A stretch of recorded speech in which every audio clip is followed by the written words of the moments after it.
రెండు ప్రధానమైన డిమాండ్స్ ఉన్నాయి. ఒకటి, ఆదివాసి నాయకపోడు తెగ ప్రత్యేక సీరియల్ నెంబర్ కేటాయించాలి. రెండు, ఆదివాసి నాయకపోడు తెగకు సర్వే నిర్వహించాలి. ఎందుకంటే ఆదివాసి నాయకపోడు తెగకు క్రీస్తు శకం 1724 సంవత్సరం నుండి 1948 1948 సంవత్సరం వరకు నిజాం గవర్నమెంట్ డైనాసిటీ ఎంత వరకు ఉందో అప్పటి వరకు నాయకపోడు తెగకు ప్రత్యేకమైన సీరియల్ నెంబర్ ఉన్నది. ట్రైబల్ యాక్ట్ ఉన్నది. Government of Hyderabad state tribal regulation act 1359 firstly number F2 class 2 దాని నెంబర్లో నాయకపోడు తెగకు వ్యక్తిగత సీరియల్ నెంబర్ ఉన్నది. కానీ 1949 తర్వాతకి 1950 1 ఇయర్ చేంజ్లోనే 1 ఇయర్ ప్రాపర్లీ లిజన్ 1 ఇయర్ చేంజ్లోనే 1950 January 26 ఇండియన్ కాన్స్టిట్యూషన్ ఇంప్లిమెంట్ అయ్యారు. ఇక్కడ చారిత్రక తప్పిదం జరిగింది 100%. ఇక్కడ చారిత్రక తప్పిదం ఏం జరిగిందని అంటే ఆమ్దాని తెగను తీసుకొస్తే మాకేం ప్రాబ్లం లేదు 100%. కానీ ఆమ్దాని తెగను తీసుకువచ్చి నాయకపోడైన తెగను గోండు తెగలో చూపబడుతుంది. గోండు తెగలో కలపడం వల్ల మాకు తీవ్ర నష్టం జరుగుతుంది. గోండు నాయకపోడు రాజుగోండుగా 1950లో అలానే చూపెట్టబడింది చట్టంలో, 1956లో అంతే చూపబడింది, 1976లో అంతే, 2003 ట్రైబల్ వెల్ఫేర్లో కూడా అంతే చూపబడింది. ఈ రోజుకి స్వతంత్రం వచ్చి 75-76 రాజ్యాంగం వచ్చి ఎన్నో సంవత్సరాలు అవుతున్నప్పటికీ 100% మాకు చట్టపరంగా న్యాయపరంగా నష్టపోతూ ఉన్నాం. ఇక్కడ 1949 government of tribal regulation act 1359 1949 tribal government act చట్టం ఏదైతే ఉందో దీంట్లో 9 తెగల ప్రాతినిధ్యం వహించినట్టు ఉంది. ఇది అక్కడ హిస్టారికల్ మిస్టేక్ ఏదైతే జరిగింది అంటున్నానో ట్రైబల్ కమ్యూనిటీలో Naikpod as part of the Gonds in the order treat off on the as special tribal community in the place of Naikpod ఏదైతే ఉందో ఆంధ్ర తెగ రావడం వల్ల నాయకపోడ్ అయితే స్పెషల్ కమ్యూనిటీని ట్రైబల్ కమ్యూనిటీని గోండు రాజగోండు అనే దాంట్లో కలపడం జరిగింది. ఇక్కడ మాకు తీవ్ర నష్టం జరుగుతుంది అప్పటి నుండి. చారిత్రక తప్పిదం 1949 వరకు జరగలేదు. 1949 తర్వాత చారిత్రక తప్పిదం జరిగింది. ఇప్పటి వరకు మా వాళ్ళు పదుల సంఖ్యలో చదువుకొని విద్యార్థులు కానీ, యువకులు కానీ, నాయకులు కానీ, మేధావులు కానీ, ప్రొఫెసర్లు కానీ వారి యొక్క నిరంతర కృషి జరుగుతూనే ఉంది. ఆ రోజు నుండి మధ్య రామచంద్ర గారి దగ్గర నుండి మా జాతికి, ఆదివాసి నాయకపోడు జాతికి చైతన్యపరచడంలో కానీ, సభలు పెట్టడంలో కానీ, మా యొక్క తెగను సంస్కృతి సాంప్రదాయాలు తీసుకోవడం ముందున్న వ్యక్తి. ఆయనకి మనస్ఫూర్తిగా థ్యాంక్స్ మధ్య రామచంద్ర గారు. అలానే కొంతమంది పెద్ద మనుషులు ఉన్నారు, వాళ్ళకు కూడా స్పెషల్ థ్యాంక్స్ పేరును. ఇక్కడ 1950 తర్వాతకి నాయకపోడులను గోండులో కలపడం జరిగింది. ఇలా తీవ్ర నష్టం జరుగుతుంది. మా సంస్కృతి వేరు, గోండుల సంస్కృతి వేరు, పూర్తి భిన్నంగా వారి యొక్క సంస్కృతి, ఆచారాలు, సాంప్రదాయాలు, పెళ్ళిళ్ళు కానీ, వివాహాలకు సంబంధించిన అన్ని కార్యక్రమాలు కూడా నాయకపోడు సంస్కృతి వేరు, గోండుల సంస్కృతి వేరు. మా పూజించే దేవి దేవతలు వేరు, వారు పూజించే దేవి దేవతలు వేరు. గోండుల సంస్కృతికి మా నాయకపోడు సంస్కృతికి భిన్నమైన తేడాలు ఉన్నాయి వాస్తవంగా. మా సంస్కృతి దేవి దేవతలు లక్ష్మీదేవర కానివ్వండి, కిట్టస్వామి కానివ్వండి, పోతురాజు కానివ్వండి, ఎర్రగొండ రాక్షసి, నల్లగొండ రాక్షసి వంటి దేవతలను పూజించుకుంటున్నాం.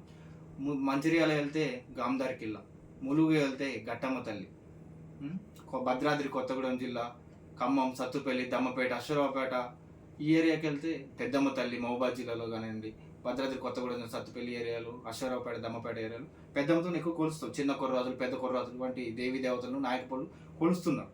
వాస్తవంగా ఇది చారిత్రకంగా వస్తున్నది, ఇప్పటి నుండి కాదు, చారిత్రకంగా వస్తున్నది. నాయకపోడుల గురించి ప్రత్యేకమైన బుక్స్ ఉన్నాయి ఇక్కడ. Tribal Hyderabad, note this, tribal Hyderabad ఒకటి. రెండోది tribal of India struggle for హైమండ్ ఆఫ్ సర్వైవల్. దీంట్లో కూడా ఈ బుక్లో కూడా హైమండ్ ఆఫ్ రాసినటువంటి బుక్లో కూడా మా ఆదివాసి నాయకపోడు తెగ గురించి ప్రస్తావన ఉన్నది. అది కూడా తెలియజేస్తాం 100%. అదేవిధంగా మా లక్ష్మీదేవరులు కానివ్వండి, పాండవులు కానివ్వండి, గట్టమ్మ తల్లి కానివ్వండి, పెద్దమ్మ తల్లి కానివ్వండి, గాంధార్కిల్ల భీమన్న దేవుడు, ఆదిలాబాద్లో ముఖ్యంగా ఆదిలాబాద్ నుండి స్టార్ట్ చేస్తే మా భీమన్నను కొలుస్తారు. ఆదిలాబాద్లో ముఖ్యంగా భీమన్న గజాలు అంటారు. గాంధార్కిల్ల పద్మనాయక డైనాసిటీ గురించి ముందుగానే తెలియజేస్తారు. ఇన్స్క్రిప్షన్ ఉంది అక్కడ, శాసనం ఉన్నది. నాయకపోడుల యొక్క వంశ పారంపర్యం సంబంధించిన అంశాలు, పూర్వస్తు అంశాలు కూడా మంచిర్యాల జిల్లాలోని మందమరిలో ఇన్స్క్రిప్షన్ ఉంది, గాంధార్కిల్ల ఇన్స్క్రిప్షన్. ఆ విధంగా ముందుకెళ్ళొచ్చు. అక్కడ కూడా మాకు చారిత్రకంగా ఉన్నది వాస్తవంగా. ఇక్కడ మాకు ముఖ్యంగా మొన్న జరిగినటువంటి సర్వే ఏదైతుందో 100% రాంగ్. దాన్ని మేము వ్యతిరేకిస్తున్నాం. నాయకపోడు తెగ వాస్తవంగా ఆదిలాబాద్ నుండి భద్రాచలం అశ్వరావుపేటకు మేము పూర్తిగా వ్యతిరేకిస్తున్నాం. ఎందుకనంటే ఈ యొక్క సర్వే పూర్తిగా గోండు 3,81,000 మంది చూపెట్టారు. గోండులు ఎక్కడున్నారండి? గోండులు ఎక్కడున్నారు? ఓన్లీ ఆదిలాబాద్ ఉమ్మడి జిల్లా వరకే పరిమితమై ఉన్నారు. మా నాయకపోడు తెగ ఆదిలాబాద్ నుండి మొదలు పెడితే భద్రాచలం వరకు, ఆదిలాబాదు, నిజామాబాదు, కరీంనగర్, మంచిర్యాల, ఆసిఫాబాదు, కొమరంభీం జిల్లా, ఇటు పోతే జయశంకర్, భూపాలపల్లి, ములుగు జిల్లా, భద్రాచలం, ఇటు పోకపోతే సత్తుపల్లి, ఖమ్మం, మహబూబాదు, ఇల్లెందు, ఈ పెద్ద పెద్ద పట్టణాలు, గోదావరి పరివాహక ప్రాంతాల్లో మేము నివసిస్తూ ఉన్నాం. అడవులు కానివ్వండి, గ్రామాల నుండి గోదావరి పరివాహక ప్రాంతం ఏదైతే ఉందో అటుపక్క ఇటుపక్క ముఖ్యంగా ఆదివాసులు నివసిస్తున్న ప్రాంతంలో మేము కూడా నాయకపోడు తెగ 100% నివసిస్తున్నాం. మా యొక్క తెగ ప్రాతినిధ్యం వహిస్తుంది. మా యొక్క జనాభా పెద్దగానే 5 నుండి 6 లక్షల జనాభా ఉన్నది ఈ రోజుకి. వాస్తవం, ఈ యొక్క లెక్కలు మాత్రం అవాస్తవం. దీన్ని పూర్తిగా ఖండిస్తున్నాం. గోండుల జనాభా ఎంత ఉంటుందంటే మాట 1,00,000. గోండులు రాజగోండు కలిపితే 1,00,000 మంది పైగా 1,50,000 ఉండొచ్చు. మా జనాభా 5 నుండి 6 లక్షల మంది జనాభా. ఈ 3,80,000 జనాభా ఎవరిదండి? ఈ జనాభా ఎవరిది? జనాభా 3,80,000 మంది.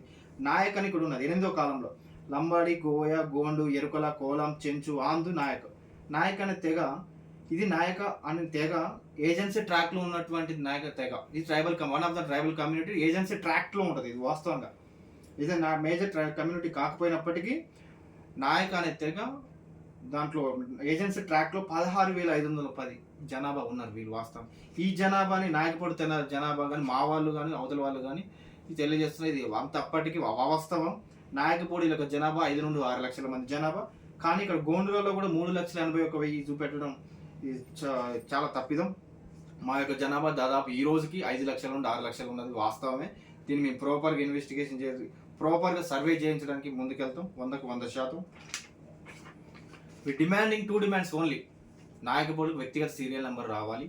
నాయకపోడుకు చట్టబద్ధంగా స్పెషల్ కమ్యూనిటీకి గుర్తించాలి.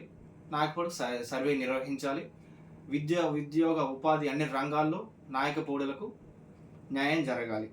మా యొక్క డిమాండ్స్ ఆదివాసీ నాయకపోడు సేనా సమితి, జై ఆదివాసీ, జై నాయకపోడు.